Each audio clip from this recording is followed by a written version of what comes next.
Dribble through the void, cause a black hole. Spinning like the galaxy, rim got no soul. Crowd buzzing, static, electricity in veins. Orlando sky cracking, unleashing the rains. Magic in my sneakers, every step cast a spell. Opponents see the light, then they stumble and fell. Palm sweaty, grip the rock, feel the storm brew. 808 hit harder than Shaq in 92. Orlando Magic, let's go, let's rise. Blue and black thunder, electrify the skies. Spin and break down, yeah, the rhythm flows. Orlando Magic, let's go. Jersey swing loose, thread soaked in the grind. Hardwood a battlefield, time, let's rewind. Welcome to the Ball Not Court Podcast. Cortez Paul is here. And to my right is a new face, Mr. Yadi Perez. Good evening, sir. How are you doing? Thank you. Good. Excited. We have been talking about this for a little bit. And can't wait to talk Magic basketball, especially this year, right? The expectations, everything we've been waiting for. So, yeah, super excited. Yeah, man. It was supposed to be a 3-man. Thank you for having me, by the way. No, this was long overdue, man. So definitely you feel comfortable and then you want to come in and talk some football stuff with us too, man. Feel free to. But I know you say you want to kind of weave your way into some basketball before you start dabbling in. But if you feel comfortable after this, man, you're more welcome to come back. So, but sure thing. There was supposed to be a 3-man weave. CJ come make an appearance. It was supposed to be the Unks talking about the Orlando Magic basketball season that's up to come. So, but nonetheless, me and Yadi will run it. We'll go ahead and set this up and do what we can. But Yadi, give yourself an introduction. Tell the panel, tell the people what started your basketball fan being, what started you? What drove you to be a basketball fan, and then also a fan of the Orlando Magic? Of course. So, born and raised in Puerto Rico. I think it was maybe 5-6 years old. Started playing basketball. I think it's fair to say, never been a good basketball player. So you just want to call it out there, because if there are people watching that know me, they'll probably say, "Yeah, he sucks. Yeah, I suck." However, I love basketball. Been following basketball at since that age, in the 90s. Once Shaq shows up here, have family living here in Central Florida since the 80s, so we'll come here during the summer, spend time with them and things like that. In the 90s, when Shaq arrived here, in the bus in the city, and then I will come in the summer to visit. You start seeing like all these Magic stuff and things like that everywhere. And Penny get drafted, immediately felt the connection, not why, but like the skinny dude, and like how he moved on the court and all of that. And back in that those years, I don't know if you remember, there was a Magic store close to the old arena. It used to be called the Orlando Fanatic. It was a store in 50 there in I-4. And I went to visit that store one time, and that was it. It was a wrap. Told my parents there's no need for taking me to Disney or any of the theme park. All I wanted to come to the store. I mean, it was 2-story store, and I will go and spend time there. And that was it for me. So since then, been following the Magic. We'll go back home and try to follow through the newspaper how the Magics were doing and things like that. And then when time possible, we'll come to the games. Then in 2006, I decided to move to Central Florida after finishing college in PR. And I know you know the story, but no work, just moving here with my family, my cousin. And the first thing I do was purchase a ticket plan to see the Magic. So have no work, but watching the Magic was more important. We figured out food and the other bills later. We need to see some basketball. So from then, that was the season of 2007 to 2008. And since then, been going to back then the TD Waterhouse, Amway Center, and all that fun stuff. So that's awesome, man. Yeah. That is awesome. So a lot of y'all know me and Yadi. It's funny. You'll interact with some of his friends, and you'll see that you'll look at us and it's like these two are like identical. They're basically brothers because Yeah. they like the same things. Magic basketball. They root for the Gators. They drink the same liquor. So it's like these dudes are like if there was a different denomination of like okay Puerto Rican Cortez or a Black Yadi. This is pretty much where you're looking at right here. Yeah. So yes, I'm honored to call this man a brother. So it's why I said I'm glad to get him get on the podcast here, man. So hey man, preseason been going on. What's your overall thoughts so far of the preseason? Just give me some quick hits of what's your thoughts on the preseason so far. Well, I know we probably gonna touch base on this later on, but right off the bat is the up tempo offense. It wasn't pretty in the game in Puerto Rico. Didn't look pretty in Philly either. Think yesterday we saw a little bit better, where things are going there. And I know Paulo and DB were not playing, but you can see it. You can see they're trying to get that up tempo offense. You see it in the numbers, right? It's like 128, 126, and then another high 100s yesterday as well. Still preseason, it's like when we all need to tell ourselves it's not time to overreact, but there's something there, right? But so far so good. And have to say, the more I see Jays, the more I see Noah Penda, I think we had a solid draft class this year as well. I think those two players are going to be here for a long time. And I think sooner than later, they're both going to contribute more to what we're going to be doing here in Orlando for years to come.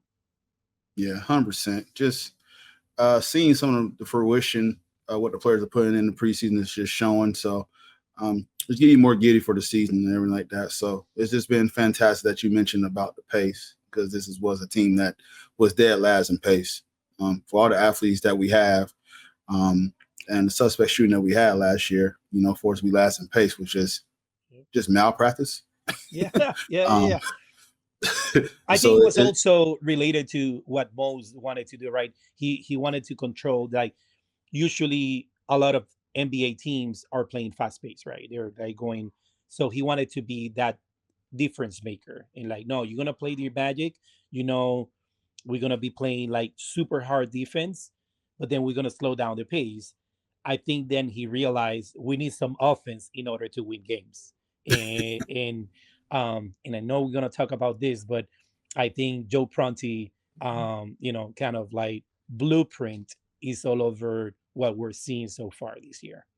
Yeah, 100%, man. So, hey, let's get into it. I know you want to ask my thoughts about the arena and what we have in there as far as the scoreboard and everything. So I kind of personally saw the pictures and was kind of holding off. I know everybody was kind of going to hockey games and Monster Truck Arena shows and seeing the new scoreboard, but I can tell you, man, it's bigger in person. It's definitely, man, crystal clear.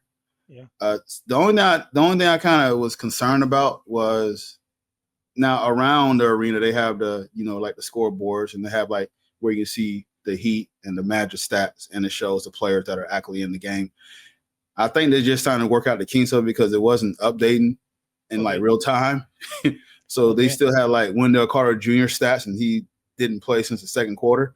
Got it. And then also for the people, because there was a lot of issues, a lot of people that complain about was when they're sitting lower, you got to really kind of angle yourself and look at it.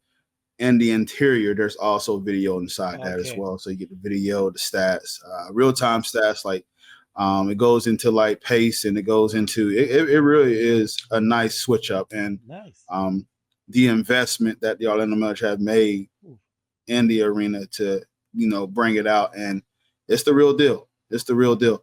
From the also, I know the way they're doing this with the public address announcers.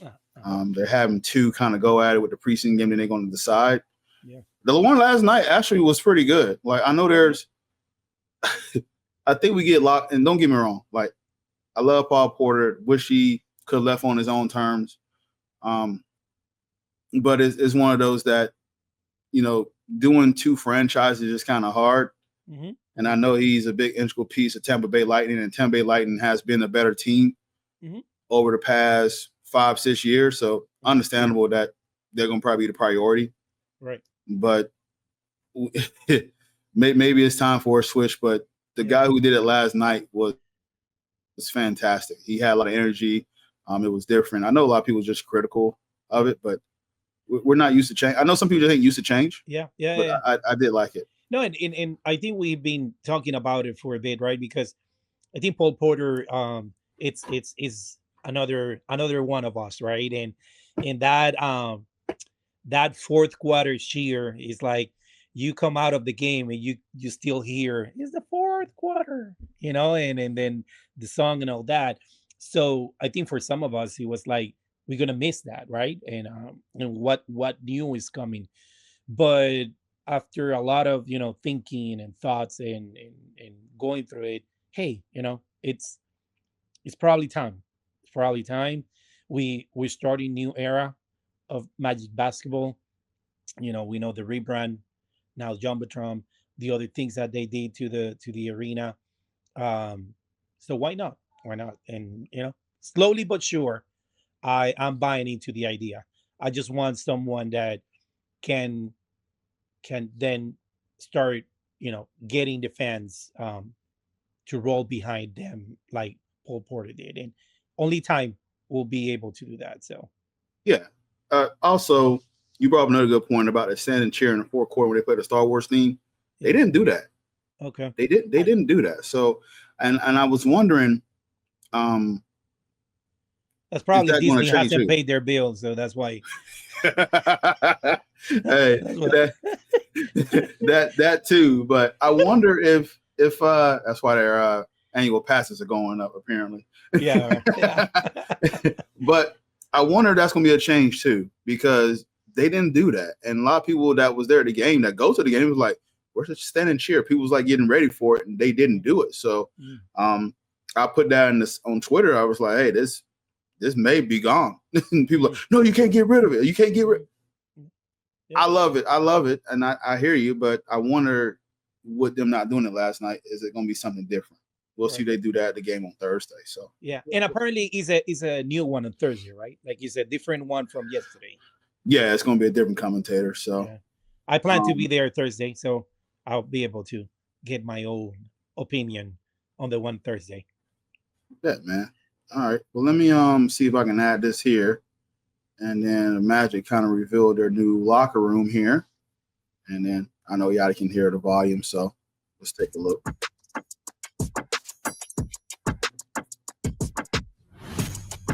This is 10 out of 10. This is great. Yeah, y'all look like got your shoes in the little prime spot. That's nice. They done did it right. They did it very right. I like that. He's like crazy upgrade. Okay.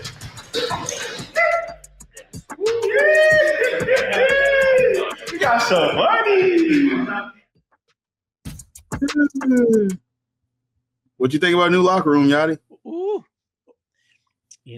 it's they continue to deliver.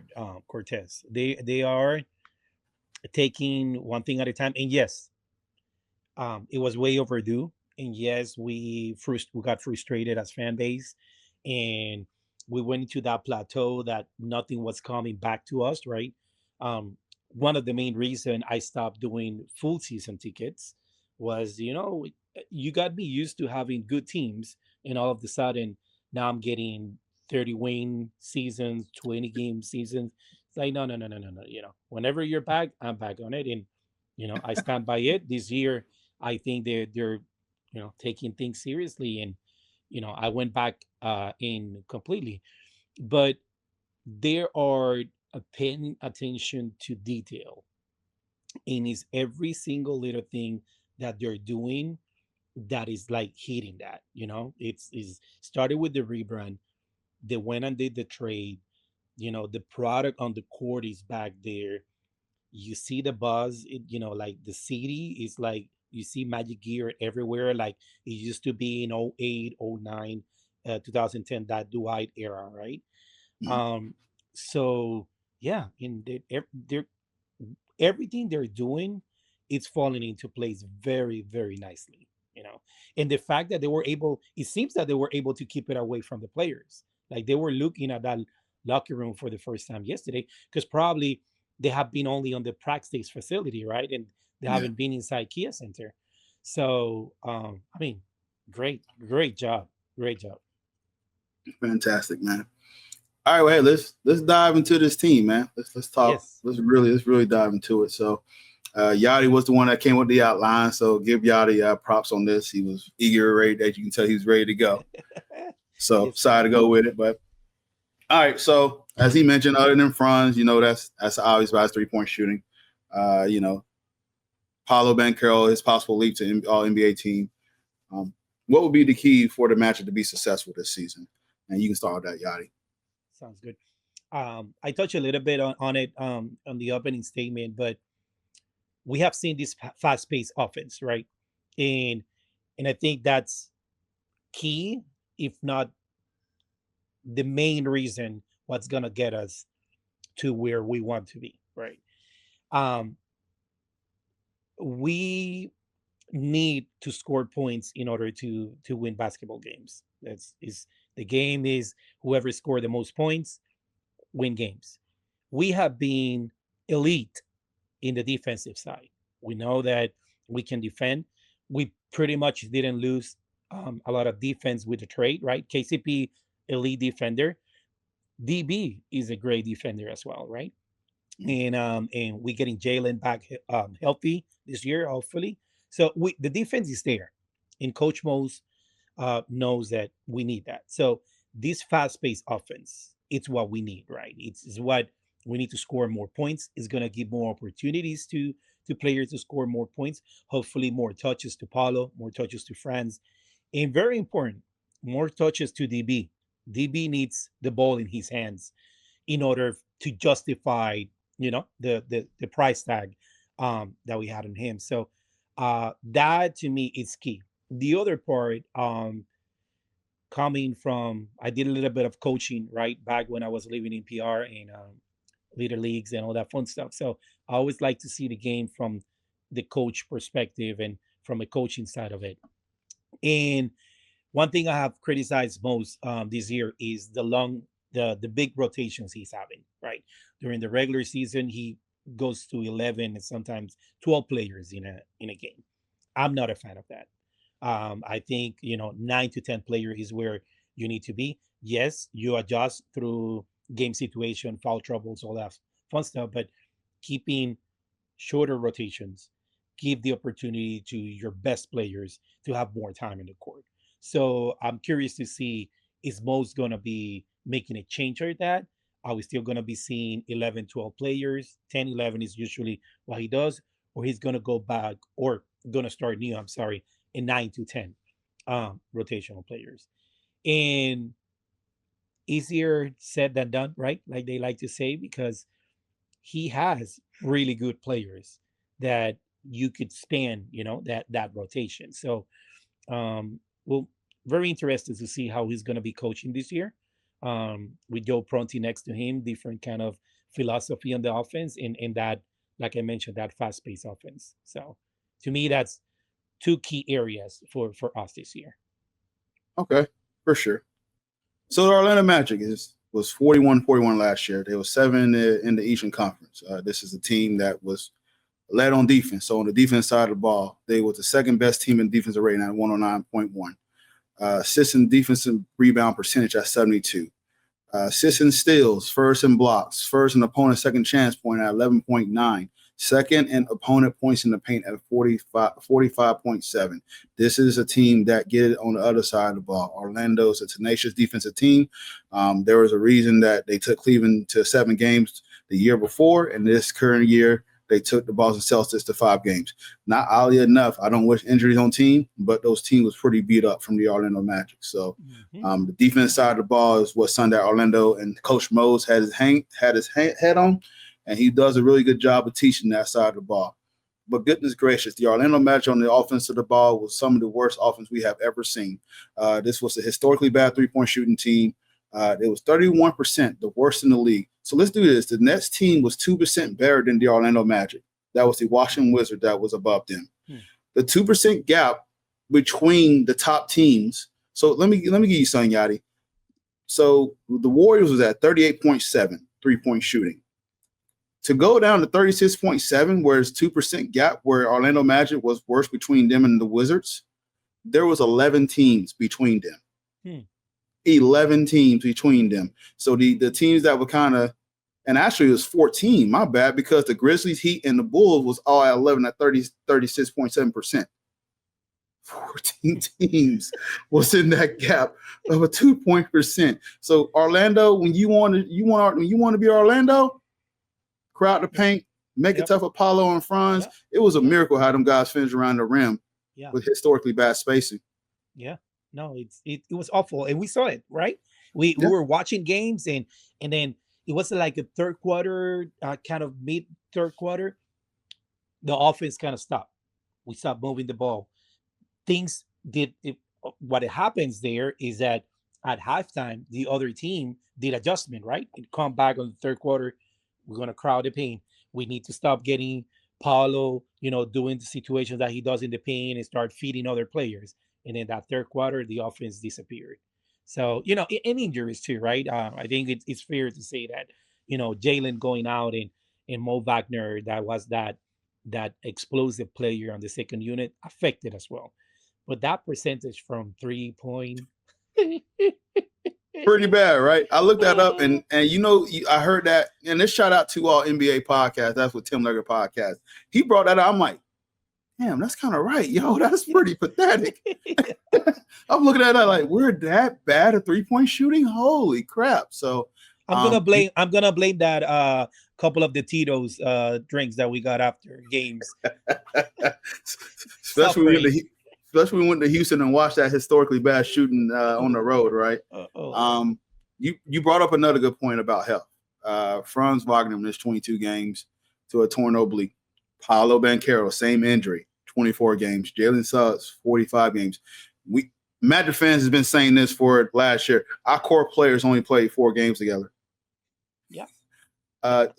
And let's not pretend Desmond Bain is not healthy either. Like last year, he played 69 out of 82 games, so he does sometimes run to the injury bug as well.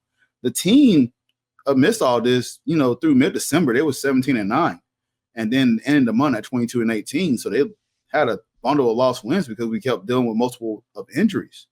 And then we didn't mention about Mo Wagner going down with a torn ACL. That was our automatic offense on the bench. Yeah. I was at that game. I know you were there, Tez, too, and that versus Miami.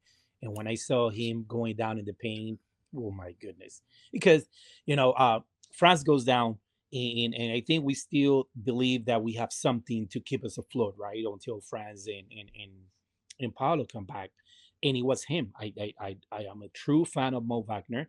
I think from a character perspective, from like the energy that he brings out of the bench, is perfect for what we needed. And yeah, that injury and all the other things that happened really, really messed the team up. It's something that I want to say, and I think it was mentioned somewhere.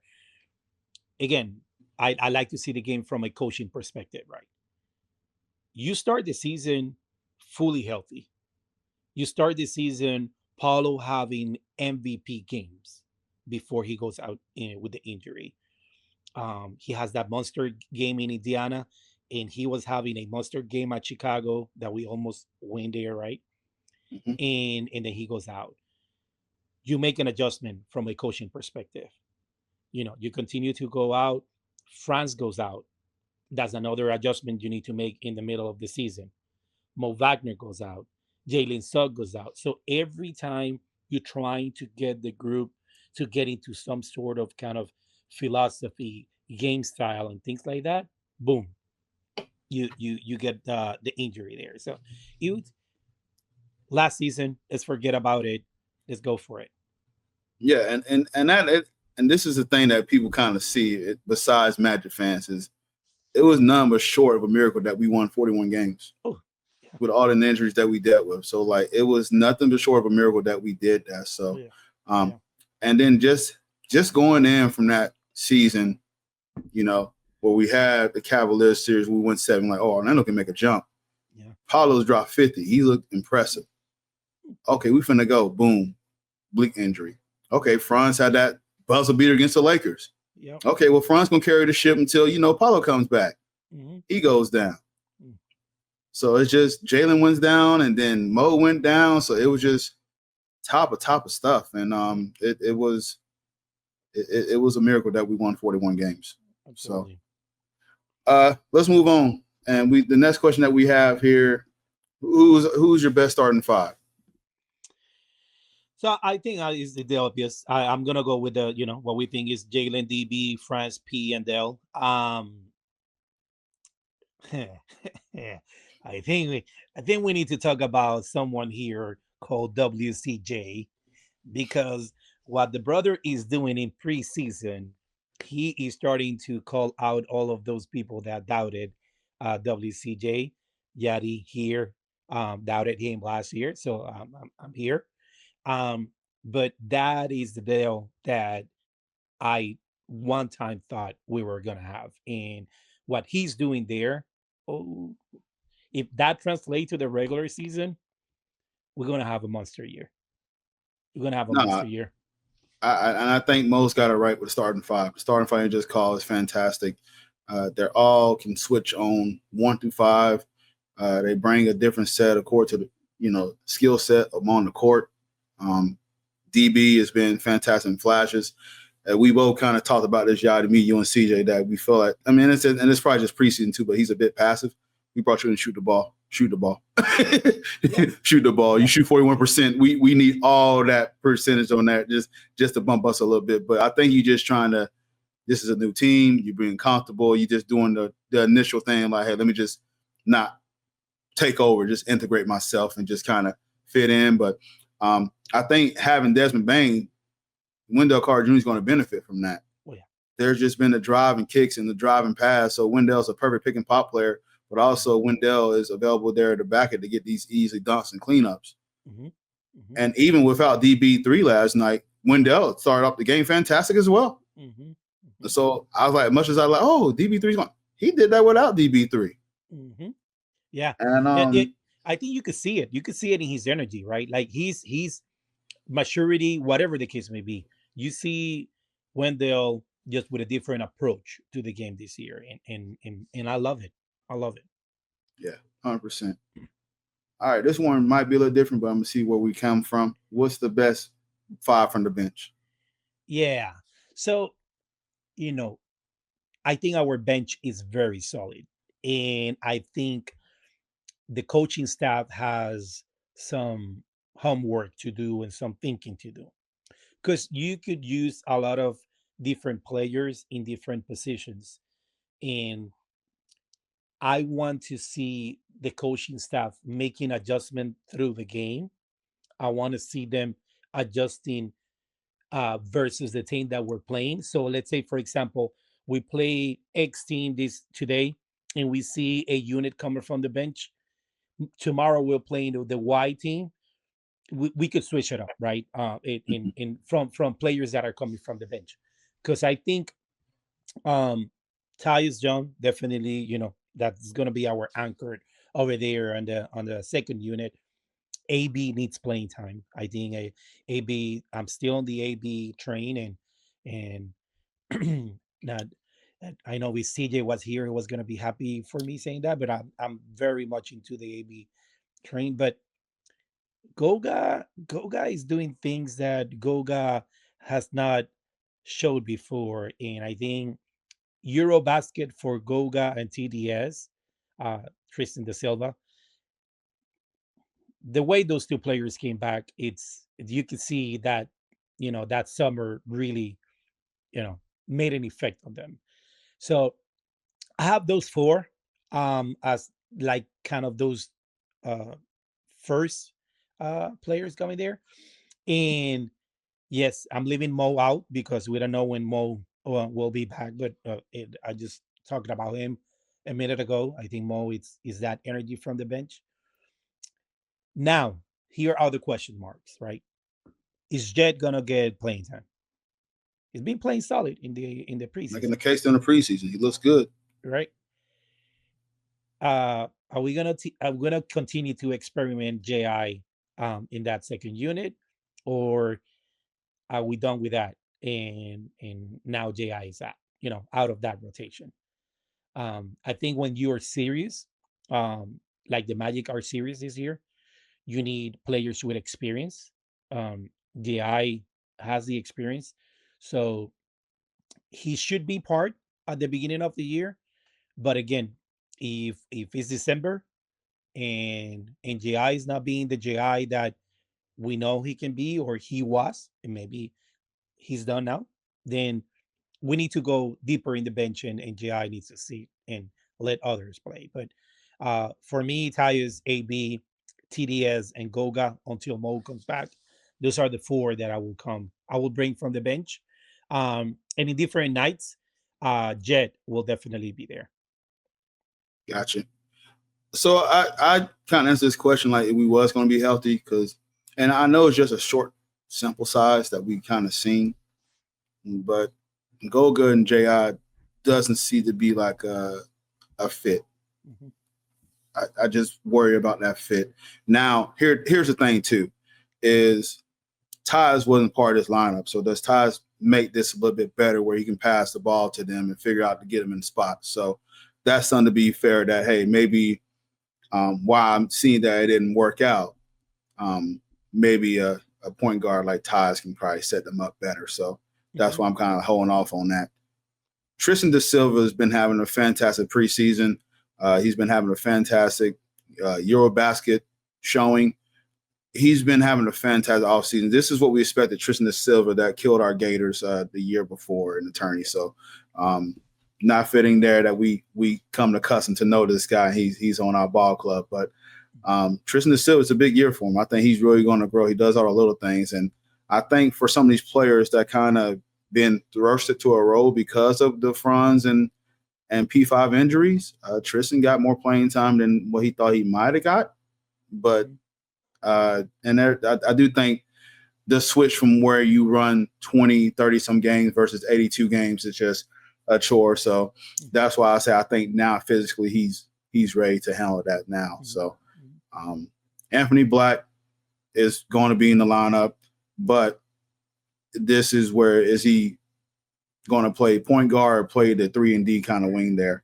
The biggest hire for him, for our coaching staff, was God Shamgod. This is a guy that can teach player development, ball handling, ball placement. So, and there's in some cases you've seen some flashes where God Shamgod kind of touched him a little bit, but there's still some times that AB holds onto the ball a little too long. He gets into our sets a little bit slower. So, getting into our sets around 16, 15 seconds into the clock where the clock is there, he needs to kind of speed that up a little bit, especially what you just mentioned about pace. So it does help that maybe Tyus can bring the ball up and then situational just because if they're pressing, AB can be back there and handling the ball if need be. So the Tyus signing and the guy Shamgod pickup really help AB in a sense to develop his game. So Mo Wagner definitely should be part of this. Goga is an interesting piece because Goga has lost the weight. One thing we criticized Goga in the playoffs when we put him in the Boston series, Jason Tatum and Jaylen Brown was barbecue chicken him. Pick and rolls, he was getting picked on. Mo's had to yank him within like 35 seconds. So that's as fantastic Goga is at shot blocking. He brings the element that somebody else does on the team. That's been a lot of gripe about Wendell Carter Jr. He's not a shot blocker. Well, Goga is. J.I. is. So that's why I say it's interesting for the whole Goga piece. I was big on saying, listen, and it's no disrespect to Goga. I'm glad he wants to be here, and I feel like he is definitely a second man off the bench. He doesn't deserve to be the third man off the bench and when Mo comes back. But that speaks on to the coach at Orlando's building. You enjoying the vibes, you're enjoying winning, you're enjoying being around people. So it's easy to come to work every day. You enjoy being around people. Like the dude was just cheering for Colin Kaepernick, who had a poster last night. So you see Goga reaction, like he just was happy. He was happier than Colin was. So right. So that just lets you know, players like that should be playing more of a significant role is buying to what Jamal Mosley is bringing into that locker room. So not attack on Goga. I do think he should play, but I just wonder how he's going to fit in once Mo Wagner gets back. Yeah, it's a big question. Big question. All right, best defensive five. Let's see where you got here. This is where it might change up a little bit. Yeah. I have Jalen, AB, J.I., Goga, and my fifth player. I don't know, maybe I'm a big fan of him, but a little bit too much at times. But I think Fran's defense is underrated. I think a lot of people don't see Franz as a good defender, but I know the boy, first of all, like to play defense, and he's a really, really good defender. So that's my best five from defense is Jalen, AB, Franz, J.I., and Goga. Yeah, and that's a fair assessment. I just was thinking like we can go defensive five. Let's have a little bit of offense in there to kind of balance that. So I went with Goga, Wendell at the 4, which oddly enough sometimes he plays at the 4. And that's a good combination, Cortez. Yeah. Goga and Dell, they played really, really well together last year. They did. So, and I like that. And then I add Franz, AB, and Jalen Suggs. So, J.I. is definitely probably the best defender on the team. But I just wonder about the offensive fit there where we can do like Goga, Dell and J.I. Where our offense coming from with this? Yeah. Well, France can handle something, but yeah, no, I hear you. And there's too many question marks on J.I., right? There is. We still don't know what version of J.I. we're getting this year. So, yeah. He put in the work. He slimmed down. He's back to his ideal weight where he needs to be at. And there's been just a few think pieces about J.I. and where his future at. I feel like J.I. is going to be here for a while, and I'm going to say this. I'm going to say this why. I feel like J.I. likes Orlando. He likes the area. He's got a church over here that he's a ordained pastor. So I feel like next year when it comes to contract negotiations, he'll take a discount. Oh yeah, he'll take it. I think they've been paying him really well. They pay him very well. So I think he probably will stick around. Just me personally. Yeah. And I wouldn't mind it. You never know when you're going to need something like that coming from the bench for 10, 15 minutes a game and do, it's still a 7-footer that can move around. One of my favorites line from Terrence Ross was when he described him that he was moving it was a giraffe moving like a lion and something like that. Like a cheetah. Yeah. That's phenomenal. Unfortunately, like injuries, hit him hard that year, but he there's still something in there. Gotcha. All right. And then our next question was best 5 to close the game. What's your thoughts on this, Yadi? I'm a very, depending on the game, depending on situational, right? Things like that. I not sure how many are going to like this or not, but I think Tyus Jones are going to close out games more than we think. And I think it's going to be Tyus, DB, Franz, Paolo, and Dale. If we need, and I'm a fan of this. Coach Spo does it in Miami a lot. And there's one more team that does it a lot, and you do change-ups of lineups from offense to defense, meaning you have a dead ball, you bring out your liability on defense, which in this case is Tyus Jones, right? And you bring Jalen Suggs in to play a defensive possession. You ask for a timeout, you get something done, and then you go and you bring your offensive player. So I think those two can definitely, trade and change, positions there in the last 2 minutes of the game. Because I think we need Tyus' leadership and poise to kind of close the game when we need to. I like that lineup. Yeah, listen, the starting five is fantastic, but of course, in situational purposes, depends who we play. You can play a team with Houston Rockets that got size. KD is a factor, so you like to think maybe it's just OJI in there to kind of defend and spread the floor a little bit. And then there'd be a certain case that, you have to go and play Steph Curry, so you probably need to go a little bit smaller and have a little bit more speed on there. So it's always a good kind of like trying to figure out the puzzle. Yeah. What should you do to in just situational basketball? But yeah, I mean, to me, I think you can somehow add like J.I. in there, Anthony Black, into closing the lineup. I'm going with a starting five. And then Mo. I see where you come from with Taj Jones, someone that can kind of like get into your sets, calm it down. You have a good ball handler in case they start trying to blitz you and trying to press you if they're trying to pick up the pressure. So having someone like a Taj Jones, who is leading the NBA the last few years in the assist-to-turnover ratio, so that is a nice kind of card to have in your back pocket to have with him. So yeah, you're definitely not wrong with that.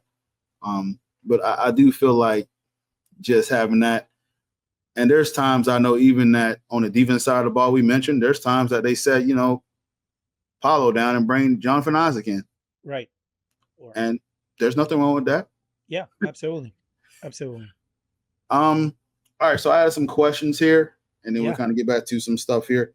So tell me the Magic S Factor player. Who is the player that can really swing the ball club into just the ascension of the ball club? This is a player that can we're talking about, okay, Orlando won 48 games this year. This is why. Or this Orlando won 55 games, and this is the player that helped them achieve that. Who is that player? There are quite a few names that pop up when you send these that question, right? But looking what we have seen so far in preseason, knowing what we know already, in my opinion, it has to be AB. It's third year coming. We selected him with the sixth pick. Usually, those picks translate to positive, right? And I think that year, even though we picked him a little bit higher than a lot of people thought, Jeff Waldman is, he's really good at these kind of things. And he immediately said on the press conference we're at the point that we're picking players that we don't need to play them right away, right? So we're bringing them slowly. Now they need to earn the playing time, right? So I think AB is there. AB needs to show that he is who we all think he is. When we started the podcast, I told you I fell in love with the Orlando Magic, where a point guard that was 6'7", named Penny Hardaway. And AB, I'm not saying AB is Penny. I'm not saying AB will be Penny. That's not what I'm saying. The characteristic of a point guard, right? Tall point guard that has good IQ and can do things that not a regular point guard can do. If AB finished the year where I think he's going to, the Magics are going to have a very, very good year because he's coming from the bench. And like you mentioned earlier, he could set up things for Tyus Jones, right? And Tyus Jones could go to the corner, and we know Tyus Jones is money from corner threes. And then you have a Mo Wagner cutting to the basket and doing the Mo Wagner things. And then that lead AB doing his things on the perimeter or driving to the hoop. That to me, it's what is going to propel us, because having a solid second unit, it's key for the season, and it's key for wins as well. Yeah, good call out on that. AB is definitely a swing player for sure. He's one of those that a lot of people in the camp's been talking about. Anthony Black is the one that's been showing the most growth. He's been the one that's been kind of showing, what the potential can be, what can he get there. There's a few questions I went with this question here. I kind of went two players. Okay. Obviously we talked about Wendell Carter Jr., the way he ended the season. So he's one of them. He's the ones that can definitely his rebound and his tenacity. I feel like there's a little bit of motivation there with him now. I feel like that Boston Celtics series kind of rejuvenated him a little bit, and he's been really putting in the work. So if we can get a double-double average from Wendell Carter Jr., that bodes well for Orlando, because we already said that the rebound at times can be it's inconsistent. Orlando is a good rebounding team. They have enough athletes that can rebound the ball, but there's sometimes you look at them like all this length and how they're down like -12 in rebounds. So it's oddly enough that we got Paolo and Franz. They both admit they need to rebound better. I think they will too, but I think him from a standpoint where he's got the pick and pop, he's got DB3 that can set him up now. Guy defends centers very well. I mean, there's a few times I know when he guard, Nikola Jokic, and he done a really good job on him. Joe Embiid, not too many centers really go off on him, at least before like the injuries and stuff like that. When he's healthy, he's tough to get around. And he can guard smaller wings. That's my first choice. Yes. Second choice, it definitely is going to be Mo Wagner. Mo Wagner, we was 16 in turnovers as a team last year, and Mo somehow still was able to get buckets without, a point guard that can get him the ball. Boy, what Tyus Jones is going to do for Mo Wagner. Yes. Mo Wagner going to be getting looks that he's going to be like, wait, what? Mo Wagner cuts. Mo Wagner's post. Mo Wagner shoot the ball. He's a pick and pop player. So can you imagine a pick and pop with Tyus Jones and Mo Wagner off the bench? Yep. Pick your poison for the defense. Pick it. Exactly. Who's gonna go?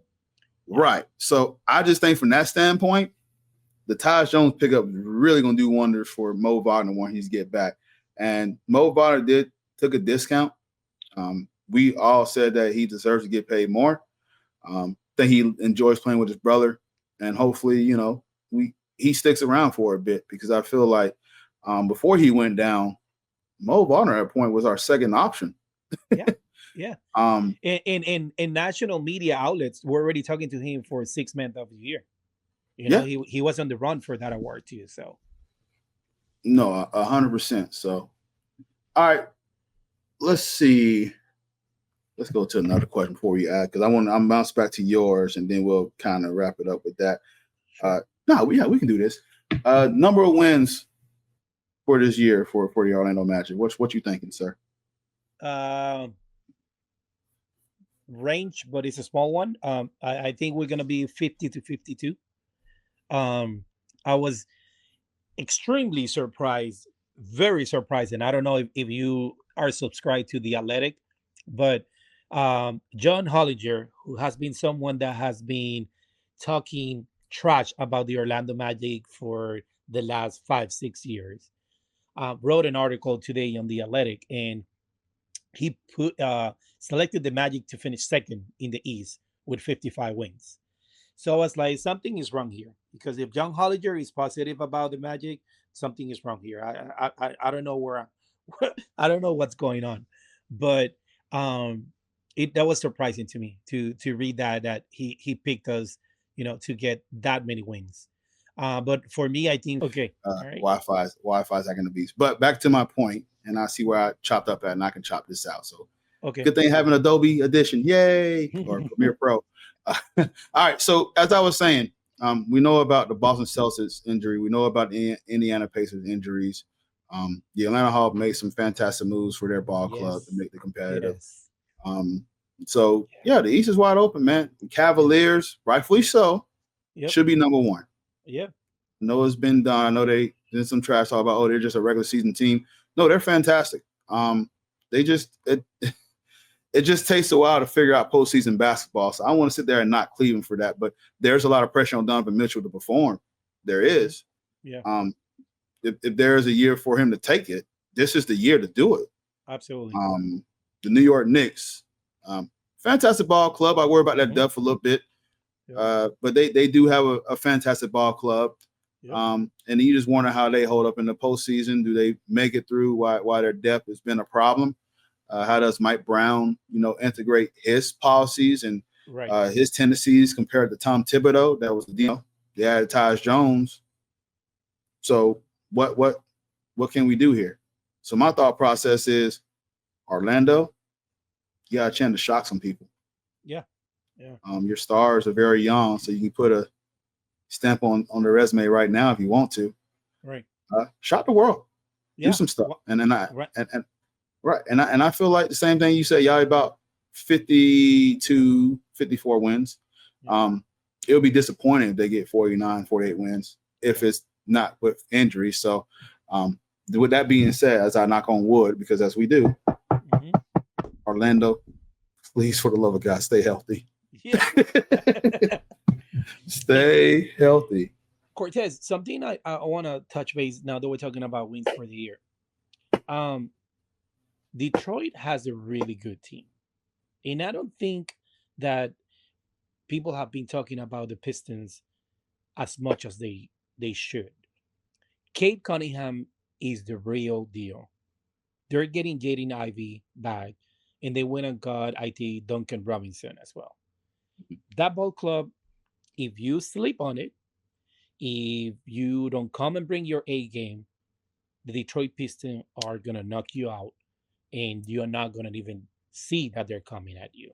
So, it's a team that from the East that we need to watch out for. No, Detroit, what you just said was fantastic. All the moves they made, very well coached team. Detroit, very physical. The few games we played them in the regular season, it wasn't easy to beat them. So yeah, Detroit is a fantastic team that I think at some point they may be better than Atlanta. So for them to kind of put them there, yeah, I got you, man. I definitely think they're being slept on, but fantastic team. Kay Cunningham could make a case for a All NBA team. Absolutely, absolutely. We'll see where it's at in the East. The East it's going to be fun this year. Okay, cool. There I am. This is what I love. I can edit all this stuff out. This episode has been brought to you by Spectrum Internet. Sponsor the BLT podcast. Yeah. You get spotty internet connection. Let's go. Before I do the clips, I'm definitely going to edit this and then put this on here. Anywho, but no, it sucks. Injuries suck. Yeah. I'm not, Boston, and Indiana sucks that you guys got to go through that. Yeah. But no, it's for us. Hey, listen, the opportunity not to go take advantage of it. Absolutely. All right. Other than Desmond Bain 3, DB 3. I don't know. I said that. I just read your notes. Best offseason move other than Desmond Bain for you.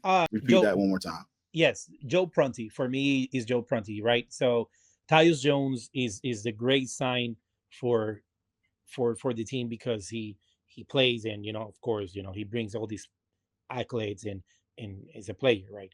But in my opinion, Joe Prunty, we needed to change our offense. It was something that we already touched earlier in the episode about it. It needed to happen, and I think we recognized that, and we went and got a person that is going to bring what we needed for our offense. We're talking about a coach that has been in the league for 27 years, guys, and has won 3 chips with the San Antonio Spurs as part of that staff. So he knows what basketball is, and I think that off-season move for me was key for us to set up for success. Absolutely. Listen, I was kind of big on not drafting Jace Richardson. I didn't want him. I wanted somebody else. Surprisingly, the shooting touch that he's been on display, the passing, tough for his size, summer league. You out the first summer league game, you like, we might got something here. And you see it in preseason, like, we really might got something here. Yeah. I know a lot of people in Glamour, play Jace. He needs to work on his body. That's just first and foremost. Nothing wrong. Get him some spot minutes. Get him some touches in there. But he needs to go through a year of conditioning before I even think about putting this man in a rotation. Orlando's trying to win now, and I know he can help us. I know he can. But we have enough guys with veteran experience that we need to play. And unfortunately, guys, Mose is going to go that way.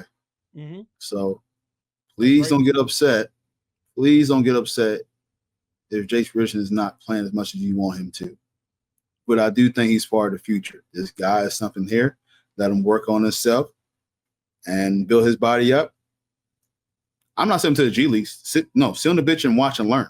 No, Right. You're that much talented that you need to be on the bench every day, and just learn from that. But no, he is someone that I've been watching, and if there's some tough decisions that need to be made, it's going to be because of his summer league and his preseason play. Absolutely. Yep. All right, this is a fun segment I like to do, and I'm glad y'all get a part of this because y'all like the barbecue. Yes. We both like the barbecue. So what I like to do is who's invited to the barbecue, and this is going to be the Magic edition. So, Yadi, what preseason player is invited to the barbecue? And talk to about what you've been impressed with this particular player, and what you throw on the grill, and what's the adult choice of beverage for this individual. All right. So I think Franz Wagner will get that first invitation. Jalen Suggs is almost getting the invitation, but I'm gonna go with Franz. I'm gonna go with Boogie. In the barbecue, it depends. It could be a brisket. Lately I've been doing some brisket, and they're coming out phenomenal.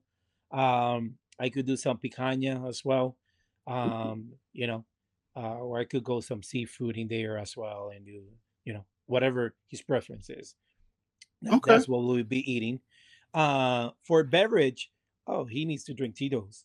I don't know if he drinks or not, but I'll be having my Tito's with soda and the splash of cranberry. There you go. All right. Well, hey, shout out to Wendell Carter Jr. He's been having a fantastic preseason. Been answering the bell. We said in this podcast, we feel like that there's a limit that the Orlando Magic team can go, and Wendell Carter Jr. is part of this plan. So, salute to him. He's been grabbing the board. He's been seeing super aggressive. Maybe him dating Angel Reese is helping in other ways that we won't go mention. But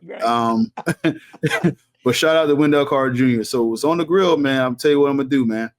We're definitely gonna get some slab of ribs on there. Make sure we go ahead and tenderize them a little bit.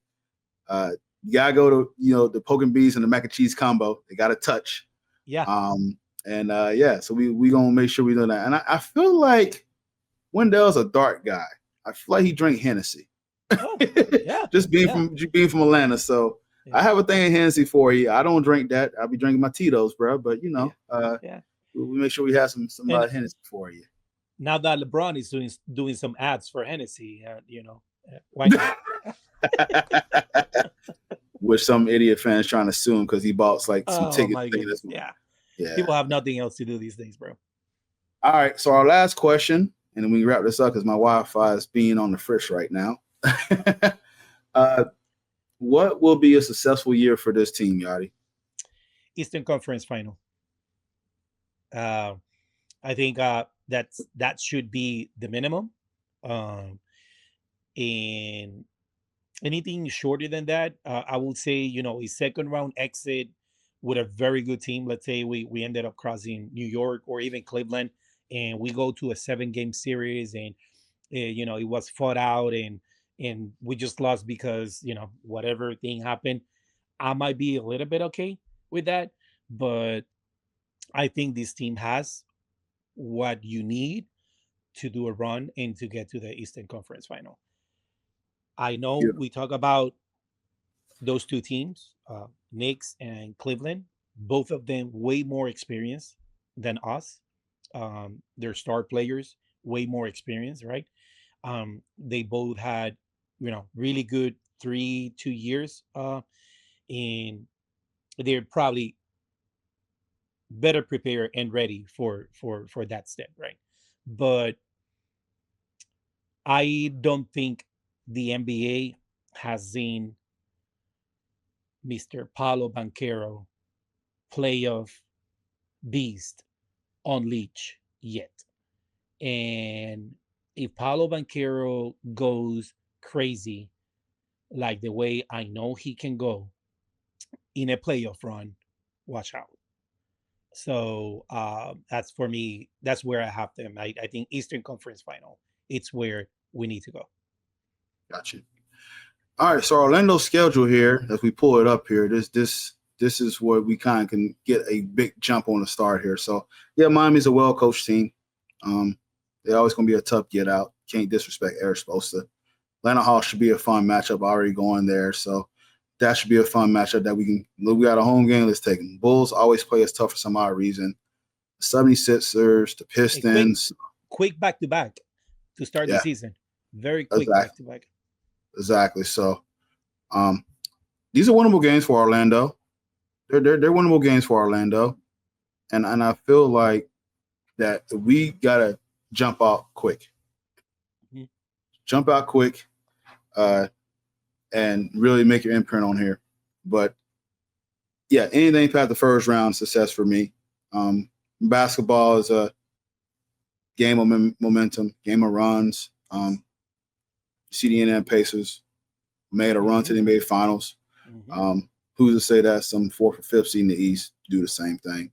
Right. Unfortunately, it does happen where just the team just catch momentum and they run. Yeah. Orlando – as we like to say, Yadi, Orlando is one of those teams that we felt the last few years that as long as they're healthy, as long as they play their defense and they're somewhat a competent offense, we match up against anybody in the league. Absolutely. I can say that 100%.